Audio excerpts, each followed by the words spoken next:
భారతీయ ఛానల్కి స్వాగతం. జై శ్రీరామ్, హర హర Mahadev. BJP Congress party manifesto release చేసిన 10-11 రోజుల తర్వాత బీజేపీ వాళ్ళు వాళ్ళ మేనిఫెస్టోని ప్రజెంట్ చేశారండి. దాంట్లో ముఖ్యమైన అంశాలు మీకు చెప్తాను. First, 1 country 1 election. అది మీకు తెలిసింది కదా, జమిలీ ఎలక్షన్ అంటారు. అంటే అసెంబ్లీ ఎలక్షన్స్, పార్లమెంట్ ఎలక్షన్స్ అన్నీ ఒకేసారి అవుతాయి. దానివల్ల కొంచెం ఆర్థికంగా మన దేశానికి లాభం కలుగుతుంది. తర్వాత 5 ఏళ్ల పాటు ఎప్పుడు ప్రతి ఏడాది ఏదో ఎలక్షన్ ఉండడం వల్ల ఎలక్షన్ మోడ్లో ఉండిపోతారు పొలిటికల్ పార్టీస్. దాంతో వాళ్ళు ప్రోగ్రెసివ్ థింకింగ్ చేయడానికి అవకాశం ఉండదు. సో అదొక అడ్వాంటేజ్. 2 అడ్వాంటేజెస్ అండి. సో జమిలీ ఎలక్షన్స్ చేద్దామని అది ఫస్ట్ ప్రపోజల్. నెక్స్ట్ ఏమో common civil code, uniform civil code for everybody. All Indians should have the same civil code, civil and criminal procedure code అనమాట. దానివల్ల ఏంటంటే అంటే డిస్క్రిమినేట్, ఒకళ్ళు ఎక్కువగాను ఒకళ్ళు తక్కువగా కనపడరు. ఇప్పుడు సాయిబులు అంటే ఇప్పుడు పెద్ద వాళ్ళు మన పాలకులు, మన సేవకుల్లాగా ఉంది ప్రస్తుత పరిస్థితి అయితే. మనమేమో 3rd క్లాస్ సిటిజన్స్, వాళ్ళేమో 1st క్లాస్ సిటిజన్స్. ఎందుకు? సింపుల్ రీజన్, వాళ్ళు ఓట్లు గొంప గుర్తు వేస్తారు. అందుకోసం వాళ్ళని ఒకలాగా మనల్ని ఒకలాగా చూడడం తప్పని యూనిఫామ్ సివిల్ కోడ్ వస్తే అందరికీ కామన్ రైట్స్, చట్ట ప్రకారం అందరూ, అంటే పాపం ఉమెన్కి ప్రొటెక్షన్ వస్తుంది. అంటే ముస్లిం women will get more protection. వాళ్ళు పెళ్లి చేసుకుని 2 పిల్లలు కనేసి తలాక్ అనేసి వెళ్ళిపోతారు, వదిలేసి. They have no responsibility towards that women and her children. అప్పుడు ఇంకో పెళ్లి చేసుకుంటాడు. ఈవిడికి సపోర్ట్ ఉండదు, పాపం రోడ్డు మీద వచ్చేస్తుంది. సో ఆ టైప్ ఆఫ్ లా వాళ్ళది. దాన్ని కొంచెం అరికట్టాలని మన వాళ్ళు uniform civil code is basically for Muslim women. వాళ్ళకి చాలా అడ్వాంటేజ్. అదొకటి.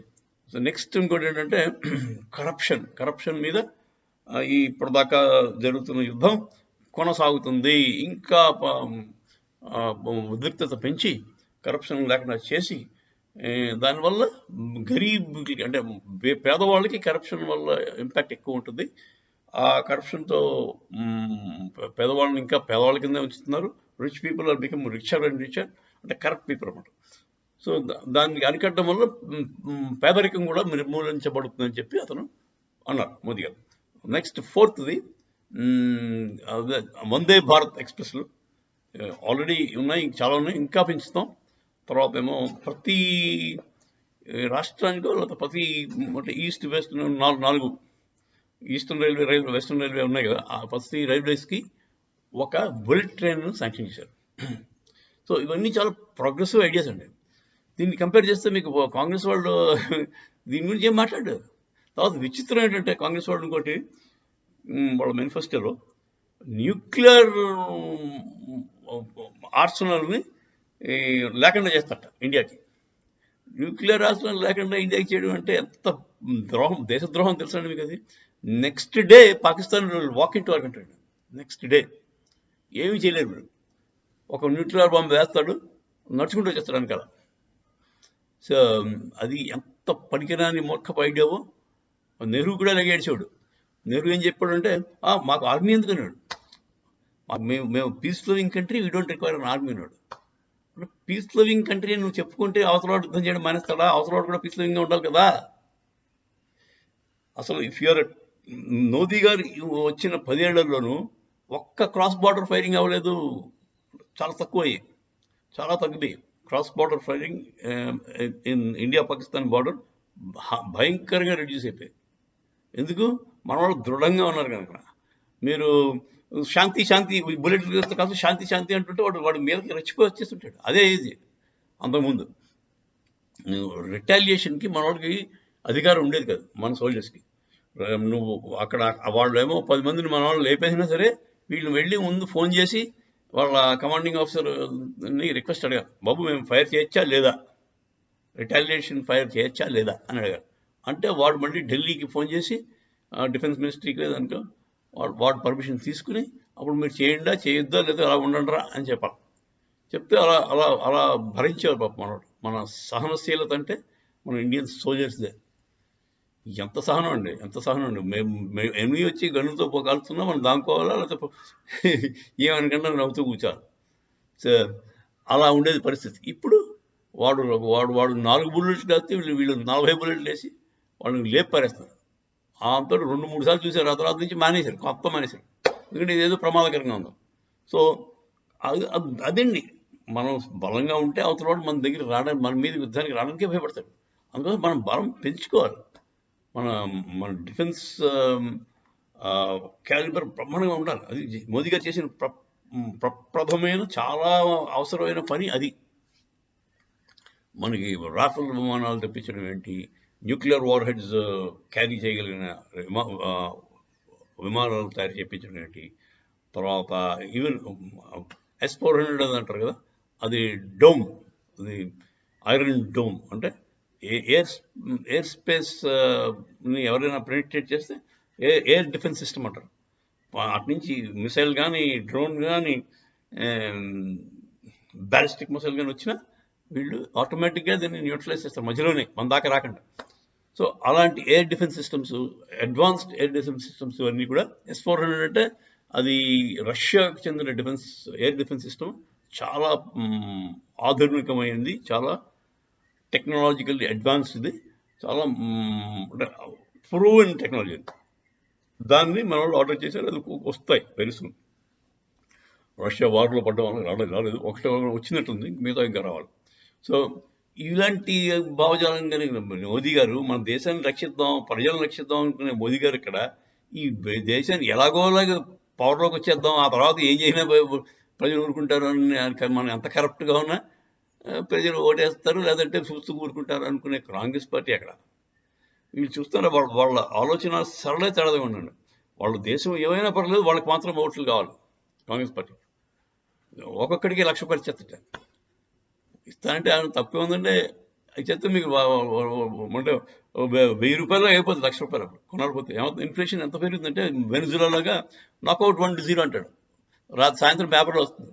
ఇవాళ 10,000 = 1000, అంటే ₹10 = ₹1 అని నాకౌట్ 10 అంటాడు. ప్రతి దానికి ఒక సున్నా తీసేయట. ఏముంది, కాగితాలు ఉంటాయి మీ దగ్గర, ₹1,00,000 ఒక్కడి దగ్గర ఉంటుంది. కానీ కొనాలంటే మీకు ₹1,00,000కి 10,000కి ఏమొస్తుంది అది వస్తుంది, లేదా ₹100కి ఏమొస్తుంది అది వస్తుంది.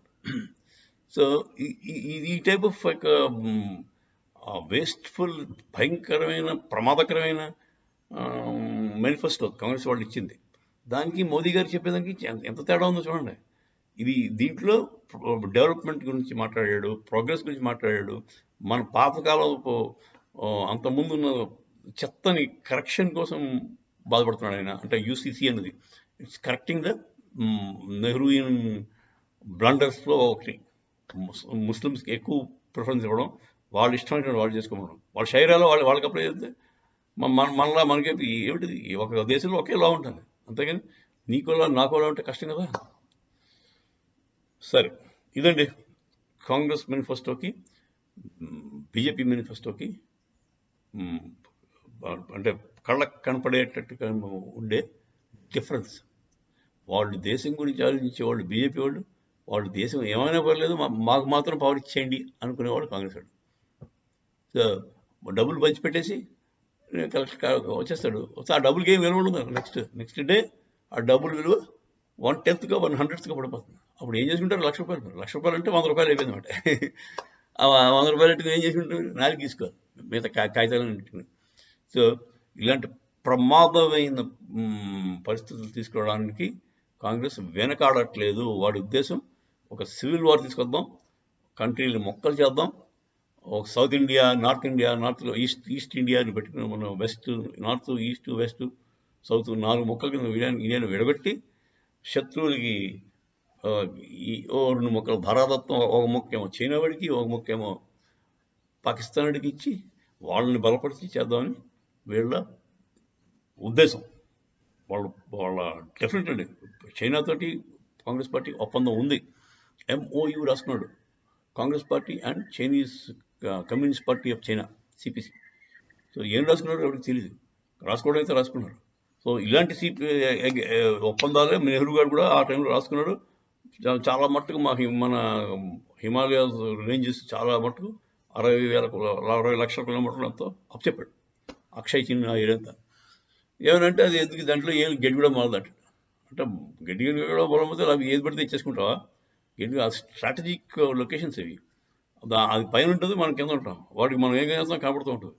దాంతో అక్షయ్ చిన్లో అక్కడ అక్కడ కూర్చుంటే వాళ్ళు మన ఆర్మీ మూమెంట్ అంతా కనిపెట్టాడు.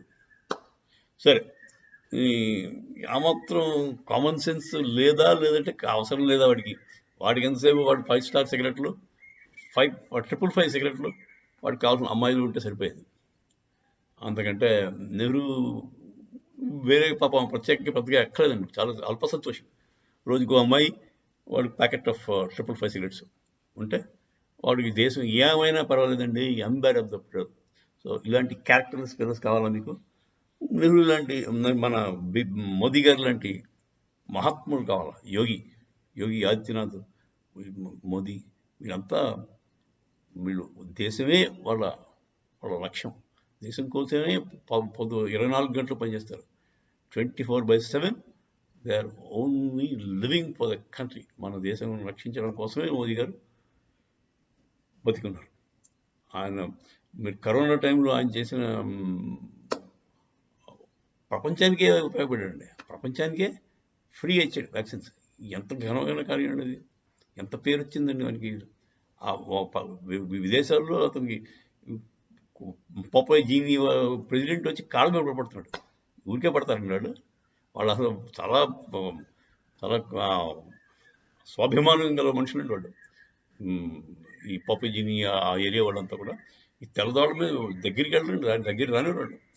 యూకే యుఎస్ ప్రెసిడెంట్ని ఏకముఖం చూస్తాడు.